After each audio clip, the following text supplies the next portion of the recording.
Welcome back to the Language for Wellness channel. We are worthy of love and joy. So, Sophie, have you noticed that everyone talks about communication, but hardly anyone mentions listening as an actual skill? It seems like in our noisy world, it's almost a lost art. I keep running into that too. We're quick to fill silences with words and distractions, but we don't really ask what happens when we make space for just listening. That's why I love this topic. Listening is more than just being quiet. It's actually an active thing.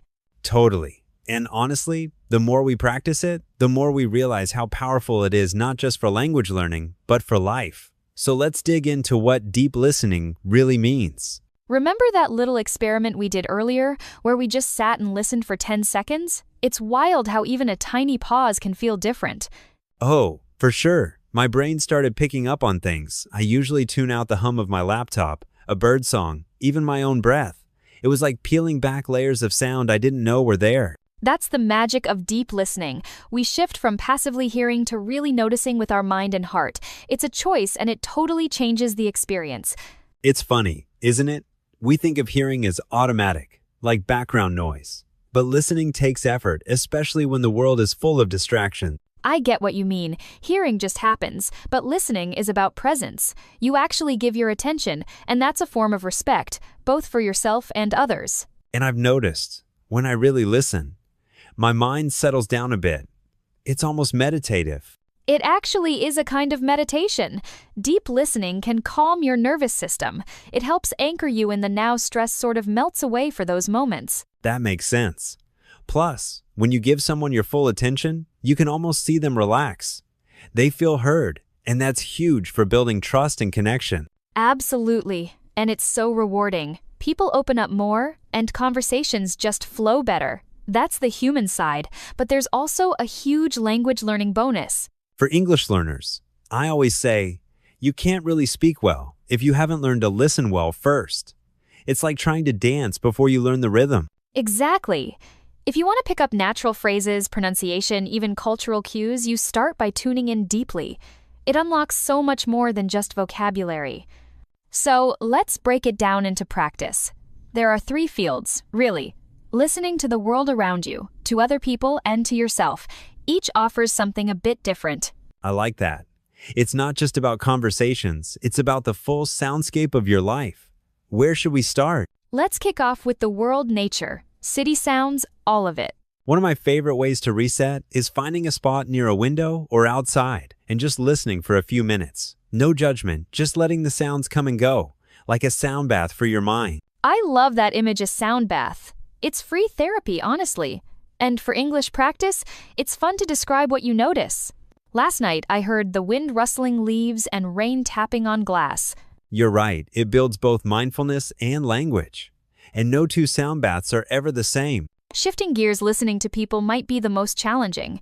It means putting away your phone, looking at them, and really absorbing what's said. When we listen to understand, not just to reply, everything changes. The conversation slows down in a good way.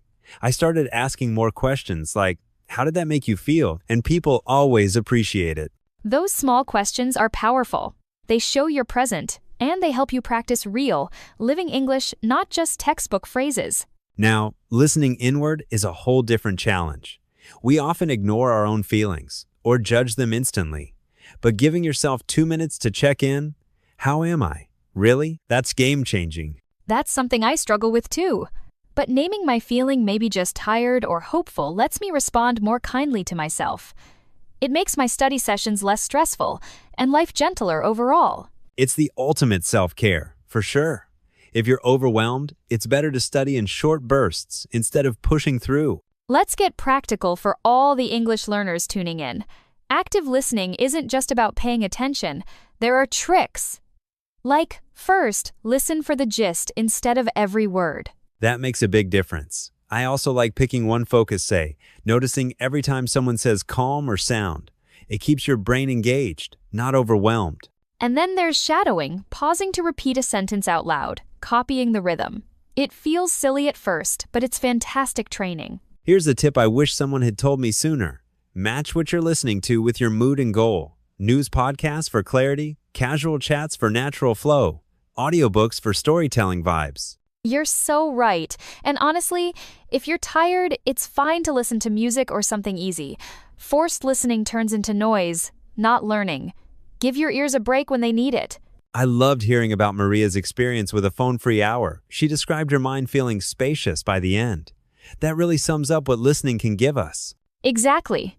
So for this week's challenge, let's create a sound journal.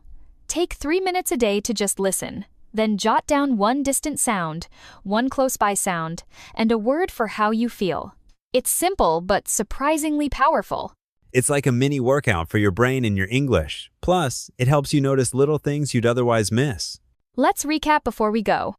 We explored listening as an art, not just hearing, but tuning into the world, people, and ourselves. And for language learning, we shared tricks like shadowing and listening for the gist. Your ears really are a gateway to calm, to deeper connection, and to better English. All it takes is a little intention. And next week, we'll dive into sleep and dreams, how they reset our minds and memories. For now, close your eyes, take a breath, and just listen for a moment. Thanks for joining us. Until next time, happy listening and take care.